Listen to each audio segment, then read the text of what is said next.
E gjitha kjo jetë, qoftë e gjatë apo e shkurtër, qoftë njeriu pasanik apo i varfër, jetë gjatë apo jetë shkurtër, i ditur apo i paditur, e gjitha jeta e njeriu nuk është gjë tjetër veç se një udhtim.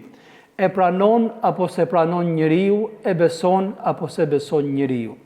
Gjibrili a.s. i tha profetit ton dashur Muhammedi sallallahu alaihi wasallam: Ja Muhammed, ishma shi'te fe inneke mejit. O Muhammed, jeto sa të duash në këtë jetë, por ta dish se një ditë ke për të vdekur. Ja Muhammed, ahbib men shi'te fe inneke mufariquh. O Muhammed, duaj këtë duash në këtë jetë, në këtë botë, por ta dish se një ditë do të ndahesh prej tij. Ja Muhammed, i'mal ma shi'te fe inneke mejziyun bih. O Muhammed, bëj çfarë të duash, puno çfarë të duash në këtë jetë, por ta dish se një ditë do të shpërblehesh për të.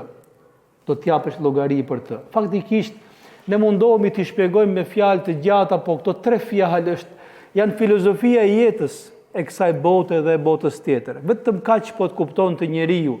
O njeri, jeto sa të duash në këtë jetë. Ta dish se një ditë do të vdesësh, sepse ti je udhëtar dhe çdo udhëtimi do t'i vijë fundi, çdo udhëtari do t'i thuhet zbrit prej aty ku ke hipur, dorëzo amanetin tënd, siç kanë ikur dhe janë dorëzuar tjerët përpara teje, ashtu të vjen fundi edhe ty dhe udhëtimit tënd.